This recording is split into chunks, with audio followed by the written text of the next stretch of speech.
নমস্কার, আশা করি প্রত্যেকেই ভালো রয়েছেন। আরও একবার স্বাগত জানাই আমাদের ইউটিউব চ্যানেল মিনময় সহজের পক্ষ থেকে। হ্যাঁ, অবশেষে জট কেটেছে কলেজে ভর্তির প্রক্রিয়া নিয়ে। আপনারা জানেন অটোনোমাস কলেজগুলো তাদের নিজ নিজ ওয়েবসাইটে অলরেডি ফর্ম ফিল আপ করে ভর্তির প্রক্রিয়া সমাপ্তর দিকেই, কিন্তু বর্তমানে যে ওয়েবসাইট খোলার কথা 2024 সালে যেমন আবেদন হয়েছিল সমস্ত ইউনিভার্সিটি সমস্ত কলেজ একত্রিত হয়ে সেন্ট্রাল অ্যাডমিশন পোর্টাল, তো সেন্ট্রাল অ্যাডমিশন পোর্টাল শুরু হতে চলেছে, সে বিষয়ে নোটিশ প্রকাশ করেছে শিক্ষা দপ্তর। তো শিক্ষা দপ্তর কি জানিয়েছে, কিসের জন্য এতদিন দেরি? তো প্রায় এক মাস হয়ে গেছে পরীক্ষার থেকে রেজাল্ট আউটের পর থেকে, এইচএসে যে সমস্ত বোর্ডগুলোর রেজাল্ট আউট হয়, তো এক মাস পরেও কেন এখনও কলেজে ভর্তির প্রক্রিয়া শুরু করতে পারেনি সে বিষয়ে কিন্তু সঠিক একটা ধারণা পাওয়া গেছে। তো সম্পূর্ণ বিষয় থাকছে কবে থেকে ফর্ম ফিল আপ হবে, কোন ওয়েবসাইটে হবে, কিভাবে ফর্ম ফিল আপ করবেন, কতগুলো কোর্স রয়েছে, কতগুলো কলেজ রয়েছে, সম্পূর্ণ তথ্যই কিন্তু জানতে চলেছেন আজকের আমাদের এই ভিডিওটা থেকে। অবশ্যই ভিডিওটাকে স্কিপ না করে লাস্ট পর্যন্ত দেখুন এবং আমাদের সাথে থাকুন। আর একটা ছোট্ট অনুরোধ, যদি আপনি আমাদের চ্যানেলে নতুন আসছেন চ্যানেলটাকে সাবস্ক্রাইব করুন, পাশের দেওয়া বেল আইকনটা ক্লিক করতে ভুলবেন না পরবর্তী নোটিফিকেশন পাওয়ার জন্য। আর যারা অলরেডি সাবস্ক্রাইব করে আমাদেরকে সাপোর্ট করছেন অসংখ্য অসংখ্য ধন্যবাদ। হ্যাঁ, আমরা কথা বলছি কলেজে অ্যাডমিশন প্রক্রিয়ার সম্পূর্ণ তথ্য নিয়ে, যে নোটিশ উঠে এসেছে। চলুন সরাসরি স্ক্রিনের মধ্যে সেখানে আলোচনা করি, তাহলে বিষয়টা আপনার কাছেও পরিষ্কার হবে। চলুন, এই অফিসিয়াল ওয়েবসাইটটা থেকে আপনাদেরকে ফর্ম ফিল আপ করতে হবে কলেজ অ্যাডমিশনের জন্য। অফিসিয়াল ওয়েবসাইটটা একটু দেখে নিন, central admission portal education department. যদিও অফিসিয়াল ওয়েবসাইটটা এখন ওপেন করলে ওপেন হচ্ছে না, তো যাই হোক এই অফিসিয়াল ওয়েবসাইটটাতে ওপেন হচ্ছে না, তবু কেন বলছি আমরা 17 তারিখ থেকে ফর্ম ফিল আপ হবে সেটা একটা নিউজ মাধ্যম থেকে জানতে পেরেছি, সেটাই আপনাদের সামনে নিয়ে আসছি। অবশেষে কেটেছে জট, উচ্চ মাধ্যমিক উত্তীর্ণরা ভর্তি হবেন কলেজে। কবে চালু হবে পোর্টাল? বিকাশ ভবন সূত্রে জানা গিয়েছে চলতি মাসেই খুলবে বিভিন্ন পোর্টাল। তারা প্রায় স্নাতক স্তরে প্রথম সেমিস্টারে ভর্তির জন্য আবেদনপত্র জমা দিতে পারবেন পড়ুয়ারা। তো এই যে নিউজটা দেখছি আনন্দবাজার পত্রিকা থেকে, তো অবশেষে জট খুলেছে, যেটাই বলছি। বিশ্ববিদ্যালয়ে ভর্তির জন্য যে পোর্টাল, উচ্চ মাধ্যমিক পরীক্ষার ফল প্রকাশের পর প্রায় এক মাস পেরিয়ে গেছে, রাজ্যের পড়ুয়ারা বসে রয়েছেন কলেজে ভর্তির অপেক্ষায়। বিকাশ ভবন সূত্রে জানা গিয়েছে চলতি মাসের 17 তারিখ থেকে খুলবে বিভিন্ন পোর্টাল।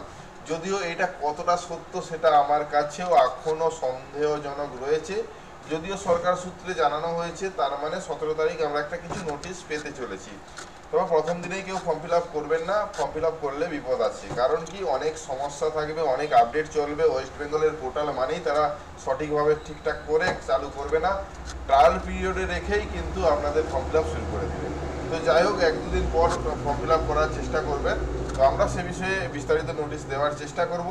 তো ওই দিন বিকেল 4টের পর থেকে স্নাতক স্তরে প্রথম সেমিস্টারে ভর্তির জন্য আবেদনপত্র জমা দিতে পারবেন পড়ুয়ারা। উচ্চ মাধ্যমিক উচ্চ শিক্ষা দপ্তরের তরফে শীঘ্রই প্রকাশ করা হবে বিজ্ঞপ্তি, অর্থাৎ এই বিজ্ঞপ্তিও কিন্তু এখনো প্রকাশ করা হয়নি। বুধবারই রাজ্যের শিক্ষামন্ত্রী প্রাপ্ত বসু জানিয়েছেন রাজ্যের মুখ্যমন্ত্রীর অনুমতি নিয়ে খুব শীঘ্রই পোর্টাল খোলা হবে, অর্থাৎ অনুমতি এখনো পায়নি বলে মনে হচ্ছে, অনুমতি নিতে হবে বলেছে। চলতি সপ্তাহের মধ্যেই যে পোর্টাল খুলে যাবে তার ইঙ্গিত দিয়েছেন, অর্থাৎ এখনো, অথচ 17 তারিখ বলছে বিকাল থেকে শুরু হবে, অথচ এখানে বলা হয়েছে ইঙ্গিত দিয়েছেন। তো কথাগুলো একটু যেমন এলোমেলো লাগছে, সেটা আপনারাও অবশ্যই কমেন্ট করে জানাবেন। সেই অনুযায়ী প্রকাশিত হবে বিজ্ঞপ্তি। তো বিজ্ঞপ্তি প্রকাশ হবে 7ই মে প্রকাশিত হয়েছে উচ্চ মাধ্যমিকের ফল, এছাড়া দ্বাদশ স্তরের অন্যান্য বোর্ডের ফলও প্রকাশ হয়ে গিয়েছে। প্রায় এক মাস আগে গত বছর থেকেই রাজ্যের শিক্ষা দপ্তরের তরফে স্নাতক স্তরে ভর্তি হওয়ার জন্য ভর্তির পোর্টাল চালু করেছিল। চলতি বছর ওবিসি সংরক্ষণ মামলার বিচারাধীন থাকায় ভর্তির প্রক্রিয়া শুরু করা যাচ্ছিল না। তো এতখানে বোঝা গেল কি কারণে আমরা ফর্ম ফিল আপ করতে পারছি না কলেজে। যদিও অটোনোমাস কলেজগুলো তাদের নিজ নিজ প্রক্রিয়ায় তারা ফর্ম ফিল আপ শেষ করে দিয়েছে। যাই হোক, ওবিসি সমস্যা, ওবিসি সংরক্ষণ নিয়ে আমরা একটা ভিডিও বানিয়েছি, যেখানে নতুন যে তালিকা, সেই তালিকা প্রকাশ করেছে রাজ্য সরকার। সেই তালিকায় কাদের কাদের নাম রয়েছে, কারা ওবিসি প্রাপক, ওবিসি সার্টিফিকেট প্রাপক বা পেতে চলেছে, সে বিষয়ে সেই ভিডিওটা ডেসক্রিপশনে দিয়ে রাখছি, দেখে নিন, তাহলে বুঝতে পারবেন আপনি যদি ওবিসি হন তাহলে কি করতে হবে, সব কিছুই বলা রয়েছে। এমনিতেই দাবি করেছিল শিক্ষা দপ্তর গত মঙ্গলবার বিধানসভায় ওবিসি সংরক্ষণ নিয়ে সরকার নিজেদের অবস্থান স্পষ্ট করে ভর্তি সংক্রান্ত সংরক্ষণের জট কেটেছে, অর্থাৎ এই ওবিসির সমস্যাটা সমাধান হয়েছে, যেটা বললাম। তারপরে উচ্চশিক্ষা দপ্তরের সূত্রে ভর্তির দিনক্ষণ জানা গিয়েছে, যদিও দিনক্ষণ জানা গিয়েছে বলছে। উল্লেখ্য গত বছর থেকে চালু হয়েছে সেন্ট্রালাইজ অ্যাডমিশন পোর্টাল, যেটা আমি বলছিলাম সেন্ট্রালাইজ অ্যাডমিশন পোর্টাল, এটাই হলো সেই অ্যাডমিশন পোর্টাল। সেন্ট্রালাইজ অ্যাডমিশন পোর্টালে আমরা আগের বছর ফর্ম ফিল আপ করেছি, সে বিষয়ে বিস্তারিত ভিডিও পেয়ে যাবেন। পুরোনো ভিডিওগুলো দেখে আপনারা ধারণা পাবেন, সে ভিডিওগুলো দেওয়ার চেষ্টা করবো ডেসক্রিপশনে। দেখে নিন কীভাবে হয় এই ফর্ম ফিল আপ বা রেজিস্ট্রেশন সমস্ত তথ্য। যাই হোক, এই সেন্ট্রালাইজ অ্যাডমিশন পোর্টালেই আপনাদেরকে অ্যাডমিশনের জন্য ফর্ম ফিল আপ করতে হবে। 16টি বিশ্ববিদ্যালয়, 461টি সরকারি এবং সরকারি সাহায্যপ্রাপ্ত কলেজে এবং উচ্চশিক্ষা প্রতিষ্ঠানে স্নাতক স্তরে ভর্তির প্রক্রিয়া সম্পন্ন হয়েছিল আর বছর। দেশের যে কোনো স্বীকৃত বোর্ড, কাউন্সিল, সমতুল্য প্রতিষ্ঠান থেকে দ্বাদশ উত্তীর্ণ পড়ুয়ারা আবেদন করতে পারবেন। তারা মোট 7,217টি কোর্সের মধ্যে থেকে নিজেদের পছন্দের বিষয় বেছে নিতে পারবেন।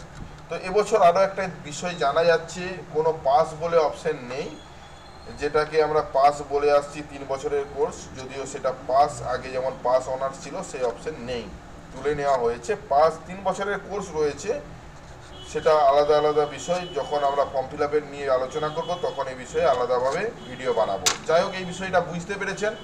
তো এর পরবর্তীতে যাই নতুন নোটিশ আসুক আমরা আপনাদের সামনে নিয়ে আসবো। এই নোটিশটা আমরা দেখছি আনন্দবাজার.com যে নিউজ চ্যানেল রয়েছে সেখান থেকে। ধন্যবাদ আনন্দবাজার.com-কে।